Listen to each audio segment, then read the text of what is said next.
Eduardo Tagliaferro, ex-servidor do TSE, afirma em entrevista à revista Oeste, publicada no último dia 22 de agosto, que teme retaliações a ele ou a membros de sua família, pelas mensagens vazadas de seu celular para a Folha de São Paulo.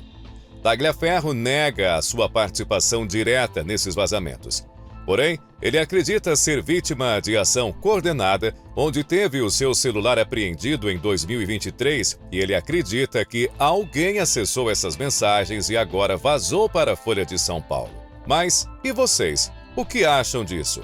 Tagliaferro está falando a verdade ou está ocultando alguma informação nesse episódio em que está envolvido até o pescoço? Bom, é isso que vamos analisar neste vídeo.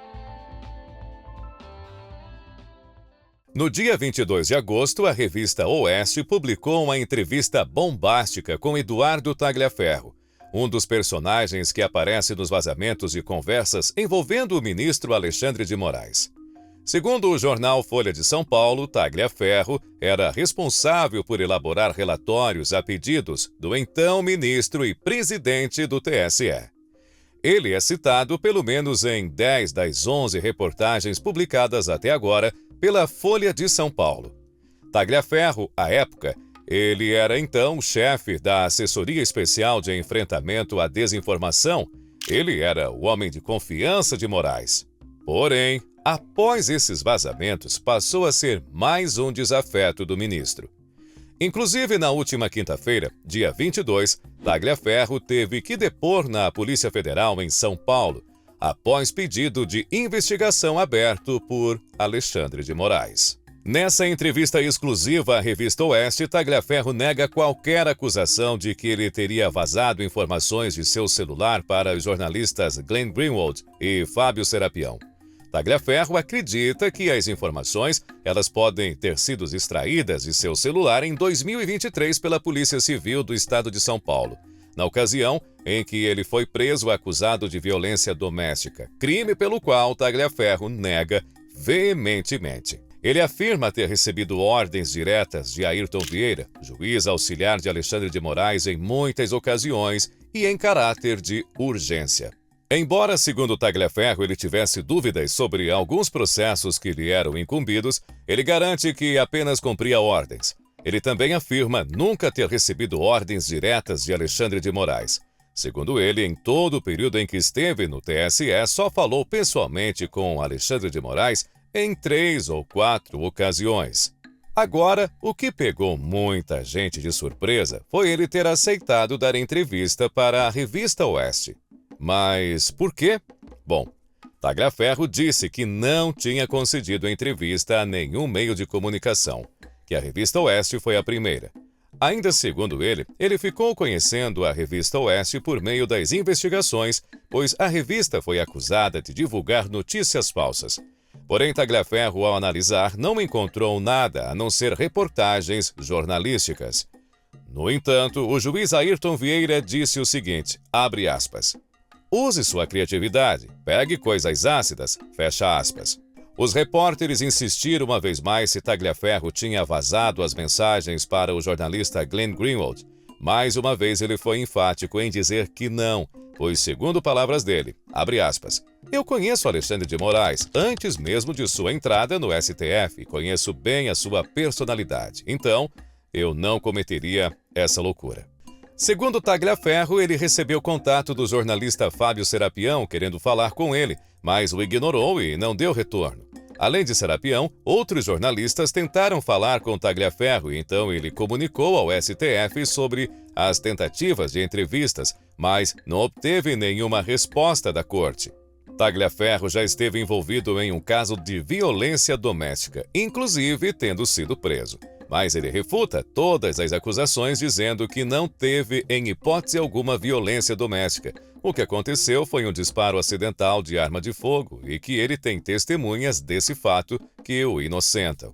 E foi justamente por causa desse caso que o seu celular foi apreendido pela polícia e ele suspeita que pode ter sido nesse episódio que as suas mensagens, os áudios e as fotos podem ter sido extraídas. Após ter recebido o aparelho que estava apreendido, Tagliaferro afirma ter destruído o mesmo, afinal, ele já havia adquirido outro aparelho celular. Vale lembrar que Tagliaferro, dentro do TSE, foi chefe do Departamento de Fake News, além de ter coordenado também o Núcleo de Inteligência Cibernética. E ainda ele atuou como secretário da Comissão de Regulamentação das Redes Sociais. Com relação aos relatórios que eram produzidos pelo seu departamento, Tagliaferro afirma que recebia o material por WhatsApp, já que Alexandre de Moraes atuava tanto no STF quanto no TSE, onde o ministro era o então presidente na época. Tagliaferro afirma que existia uma certa urgência em atuar e produzir os relatórios e intervir, pois, segundo o que era falado nos corredores, um golpe de Estado era iminente. Então, todo o trabalho precisava ser rápido e ágil para evitar que algo de ruim acontecesse com o país. A reportagem indagou Tagliaferro se, em algum momento, ele teria recebido alguma ordem ilegal ou até mesmo absurda.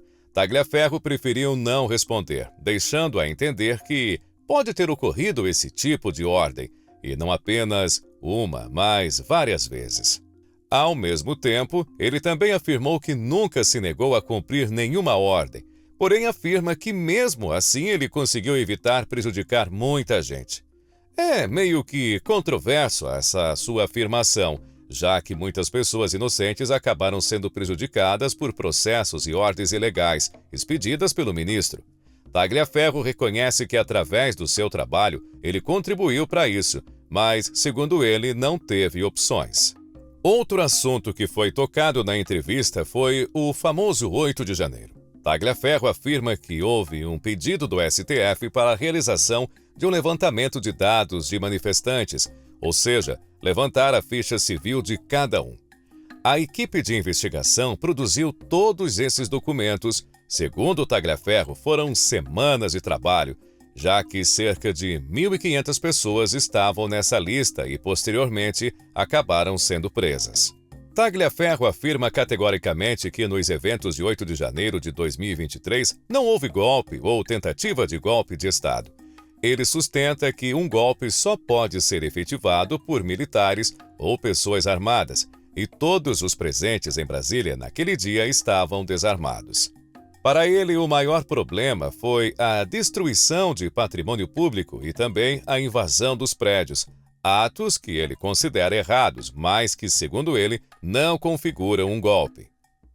Tagliaferro também ressalta que os acontecimentos resultaram na detenção de cerca de 1.500 pessoas, muitas sem antecedentes criminais e sem envolvimento direto na depredação, algumas das quais estão presas ou condenadas a penas de até 17 anos, o que ele considera totalmente ilegal. E falando sobre essas prisões, tramita no Congresso, mais precisamente na Câmara dos Deputados, na Comissão de Constituição e Justiça, a anistia aos presos políticos e exilados do 8 de janeiro. Esperamos que sejam reparados os equívocos atribuídos a essas pessoas inocentes e que aqueles que cometeram crimes de depredação do patrimônio público sejam punidos com o devido processo legal. E você, o que achou das declarações de Eduardo Tagliaferro à revista Oeste? Tagliaferro está falando a verdade ao afirmar que não foi ele quem vazou as mensagens para o jornal Folha de São Paulo?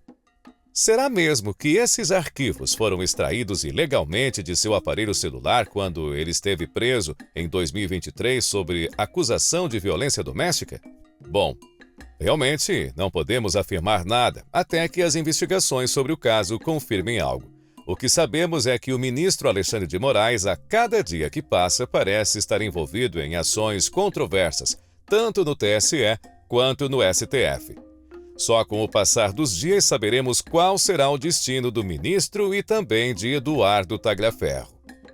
Agora, se você gostou do vídeo, curta e se inscreva aqui no canal Impávido Colosso para que nós possamos trazer mais vídeos e conteúdos como esse, contando um pouco das entranhas do poder no Brasil. Todo dia temos uma novidade acontecendo. O Brasil, ele realmente não para. Um forte abraço e até o nosso próximo vídeo aqui no Impávido Colosso. Até mais!